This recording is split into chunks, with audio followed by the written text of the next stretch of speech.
Today marks a milestone. We embark on a journey of inspiration and creativity as we present Inspiria Voices of UGS. This event brings together the unique voices and talents of our school community. I vividly remember the first day when Abbaji brought Aqib sir to a class. Honestly speaking, Aqib sir, in his proud and graceful attire, didn't strike me as an English trainer at first. No offense, sir.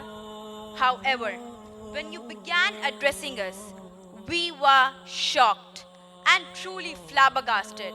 You took us all by surprise. I'm immensely grateful to Abbaji for organizing this amazing English proficiency workshop. This workshop has truly exceeded my expectations. I count myself extremely fortunate to be a part of this wonderful course. Today, we are here for the convocation. Time flew by so quickly, but the lessons we have learned during these sessions will, inshallah, stay with us forever. Dear friends, I would like to begin my speech with a heartfelt gratitude to Abbaji, the founder of Umeed Global School, and Mr. Akif Safi sir for conducting such a phenomenal, world-class, stunning workshop. One day, a partially deaf 4-year-old boy came home from school with a note in his pocket. The note was from his teacher. It read something like this: "Your son is too stupid to learn. Get him out of the school." His mother read the note. Her eyes welled up with tears. But she didn't lose heart. She said, "My son is not stupid. I'll teach him, I'll educate him." That day was the last day this boy ever went to school. This boy never received any formal education. This boy could not hear from 1 year.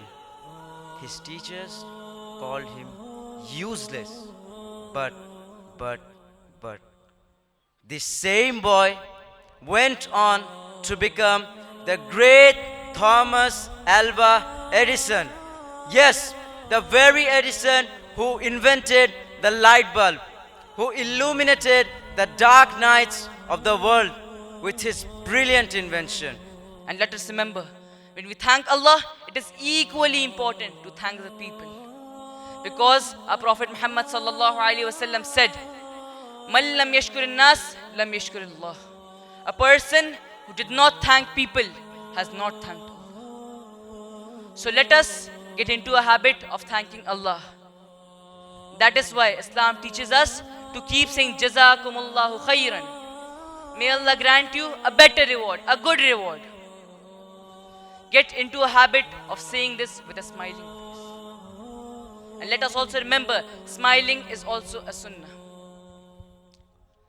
Standing here, I would like to express my heartfelt gratitude to my parents for the loves and sacrifice, to my teachers for the guidance and support, and especially to Abbaji for building this wonderful school. A place that not only works on our mind, but also our soul. We are here in this hostel, Umeed Global School. When our parents come to visit us, they keep saying, "Eat on time, study well. Eat on time, study well. Eat on time, study well." Why do they repeat it? Because it's important. In the same way, Allah subhanahu wa ta'ala has mentioned Salah directly and indirectly more than 700 times in the Quran. Just imagine how important Salah must be in his sight. Our beloved Prophet Muhammad sallallahu alaihi wasallam, when he was taking his last breaths, his final advice was not about wealth. His final advice was not about business. His final advice was not about worldly success. He kept saying again and again, "As-salah, as-salah, وَمَا مَلَكَتْ أَيْمَانُكُمْ. It means namaz, namaz. Our beloved Prophet Muhammad sallallahu alaihi wasallam loved everyone, be it a Muslim, be it non-Muslim, be it rich, be it poor, or be it animal. He treated everyone with kindness. Our Prophet Muhammad sallallahu alaihi wasallam just did not tell us to be kind and gentle towards others. He practically did it by himself. Many instances show his kindness and gentleness, especially to the weak and poor. If you want your life to be peaceful, purposeful, and powerful, serve your mother, serve your father kindly with love. If you want to earn love from Allah subhanahu wa ta'ala, you must earn the du'as from your parents. I want to know how many of you love your mother. Raise your hand. Hands down, hands down. ए अंधेरे देख तेरा मुंह काला हो गया, कि ए अंधेरे देख तेरा मुंह काला हो गया. माँ ने जब आंखें खोली तो घर में उजाला हो गया और बुलंदियों का बड़े से बड़ा निशान छुआ, बुलंदियों का बड़े से बड़ा निशान छुआ. उठाया जब माँ ने मुझे गोद में तब आसमान छुआ. अस्सलामु अलैकुम वरहमतुल्लाहि वबरकातुहू. Abu Bakr Siddiq radiyallahu ta'ala anhu, the most truthful, the most pious, the most beloved companion, the first Khalifa of Islam, and he was so fearful of one bite of haram. What about us? Do we check the source of our income? Do we care about what we eat and where our food comes from? Haram food, haram earnings. They don't just harm the body, they darken our heart and block our du'as from being accepted. After our parents, the most deserving of our love and respect are teachers. Dear friends, just think about this. A doctor cannot make you a doctor, and scientist cannot make you a scientist. An engineer cannot make you an engineer. A lawyer cannot make you a lawyer. But a teacher can make you all of this. Yes, a teacher can make you a doctor, an engineer, a lawyer, a scientist, and yes, even another teacher. Sadly is the present condition of many of our youths. We are living goalless. We are living aimless. We are living purposeless life. Remember, a life without a goal is like a ship without a compass. It moves, it sails on water, but it reaches nowhere. One may have a talent, a skill, and a great potential, but without a goal, all of that becomes useless, pointless, and fruitless. So, what is a goal? A goal is a clearly defined target you want to reach in your life. It is the journey from where you are to where you want to be. All successful people, bar none, without exceptions, set clear goals.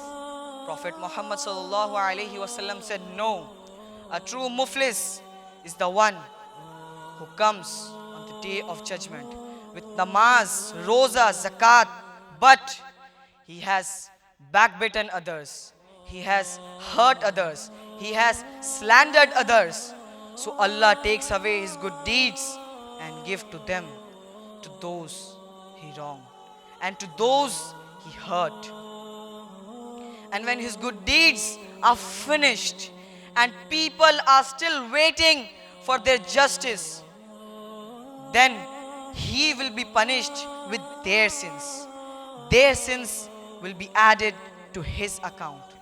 Let us revive this forgotten sunnah, a sunnah of appreciation. Let us appreciate our parents for their sacrifices, our teachers for their efforts, our friends for their loyalty, and even our little siblings for their little help. Let us remember, Criticism may correct a person, but appreciation perfects a person. A small mashallah, a simple well done, a heartfelt I am proud of you can light up someone's day. And appreciation is a quality of the prophets. Thank you all for appreciating the message of appreciation. No matter how strong the hurricane is, no matter how heavy the winds are, no matter how fierce the thunderstorm is, but a mountain doesn't bunch an inch. A mountain is never damaged. This shows how strong, sturdy, and powerful a mountain is. But one thing that can cut through a mountain, that can break a mountain, that can make its way piercing through the mountain. Do you know what it is? It is water.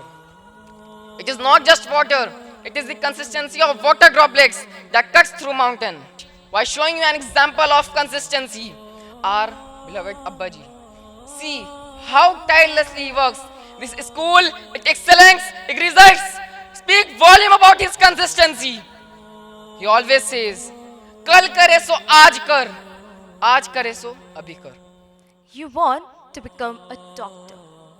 You want to make your parents proud. This is what you want most.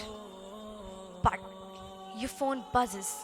You get notifications from Instagram, Facebook, and Snapchat.